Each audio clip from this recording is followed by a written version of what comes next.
Hello दोस्तों, कैसे हैं आप सब। आज की हमारी कहानी है दोगली सास। बहू आरती फ़ोन पर अपनी बड़ी बहन से अपने कमरे में बात कर रही थी। तब सासू माँ विमला जी वहीं हॉल में बैठी हुई थी। पढ़ तो वो अखबार रही थी, लेकिन कान बहू की बातों की तरफ थे। जरा सुने तो सही, आखिर क्या बातें करती है वो अपनी बड़ी बहन से। खैर, फ़ोन रखने के बाद वो खुशी खुशी बाहर आई और विमला जी से बोली, मम्मी जी, आपको पता है दीदी मायके आ रही हैं, वो भी अपने बच्चों के साथ, और अभी 1 सप्ताह तक वो वहीं रुकेंगी। आखिर उन्हें काफ़ी टाइम हो गया यहाँ आए हुए। मेरी शादी के समय ही वो मायके रुकी थी।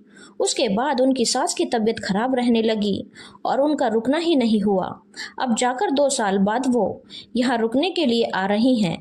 आरती की खुशी को देखकर विमला जी मन ही मन सोचने लगी, हे भगवान, अब ये कहीं मायके जाने की जिद न लगा दे।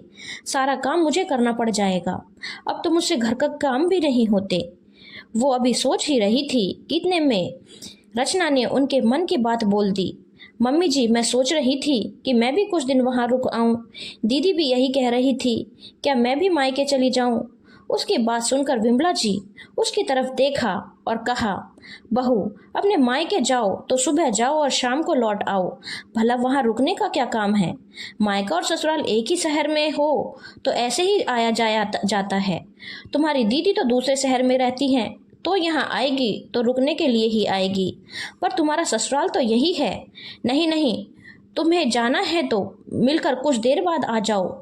मिलना तो मिलना होता है, चाहे सप्ताह भर का हो या 2 दिन का या 2 पल का। ये सुनकर आरती का मन उदास हो गया, पर फिर भी थोड़ी कोशिश करते हुए उसने कहा, पर मम्मी जी, दीदी और उनके बच्चे आ रहे हैं और अभी वो 1 सप्ताह तक यहीं हैं। पूरे सप्ताह नहीं सही, कम से कम 2 दिन मैं वहाँ रुक कर जाती हूँ। दीदी के साथ भी कुछ वक्त बिता लूँगी। शादी से पहले ही उनके साथ वक्त बिताया था, अब तो कहाँ मिलना होता है। नहीं नहीं बहू, कोई ज़रूरत नहीं है इतना वहाँ रुकने की। हमारे यहाँ ये सब नहीं चलता। सुबह चले जाना और चुपचाप शाम को वापस आ जाना। सास विमला जी ने ये जवाब देकर बात को वहीं ख़त्म कर दिया और उठकर अपने कमरे में चली गई।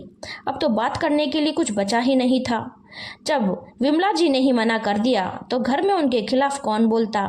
पापा जी और रमन की तो वैसे ही नहीं चलती थी, आखिर वो मन महसूस कर रह गई। खैर, जिस दिन उसकी दीदी यहाँ रहने आई, उस दिन वो सुबह घर का सारा काम करके वहाँ पहुँच गई और शाम होते होते मन मार कर वापस आ गई। लेकिन जिस समय वो वापस आ रही थी, उस समय उसकी ननद की सास, जो कि उसके मायके में उनकी पड़ोसन थी, वो उनके घर आ गई और उसे ज़्यादा देखकर उससे बोली, अरे आरती, क्या हुआ। तेरी बहन 2 साल बाद मायके आई है और तू है कि जा रही है। ऐसा क्या ससुराल से लगाव होना। कम से कम इसके साथ सप्ताह भर ना सही 2 दिन तो बिता ले। देख, बच्चे भी खुश हो जाएंगे और वो भी इतनी दूर से मौसी के पास आ गए। अब यहाँ पर मौसी ही रुकने का नाम नहीं ले रही। नहीं नहीं, मैं नहीं रुक सकती। मम्मी जी ने कहा है कि मिलकर वापस आ जाना। इसीलिए कहती कहती वो चुप हो गई। उन्हें समझ में आ गया कि उनकी बहू की माँ ने अपनी बहू को यहाँ रुकने से मना किया है। उस समय उन्होंने कुछ नहीं कहा और आरती को घर आने दिया। लेकिन 2 दिन बाद ननद घर आई तो विमला जी बहुत खुश हो गई। 3-4 घंटे वह बिताने के बाद जब ननद वापस जाने लगी तो विमला जी ने उन्हें 1-2 दिन रुकने के लिए कहा। अरे बेटा, 1-2 दिन यहाँ रुक जा। कल तेरी मौसी के यहाँ जाने का प्रोग्राम है, तू भी साथ में चलना, बड़ा मज़ा आएगा। तेरी सास को फ़ोन करके बोल दे। उनके बात सुनकर ननद ने जवाब दिया, नहीं मम्मी, मैं इस बार बिल्कुल नहीं रुक सकती। उसकी बात सुनकर विमला जी हैरान होते हुए बोली, क्यों, क्या हुआ। वो मम्मी, मेरी सास ने मना किया है, ननद ने जवाब दिया। ये सुनकर विमला जी हैरान होते हुए बोली, क्यों क्यों मना कर दिया। पहले तो रुक जाती थी ना, अब ऐसी क्या समस्या हो गई। अब क्या बताऊं मम्मी, सब आपका ही किया धरा है।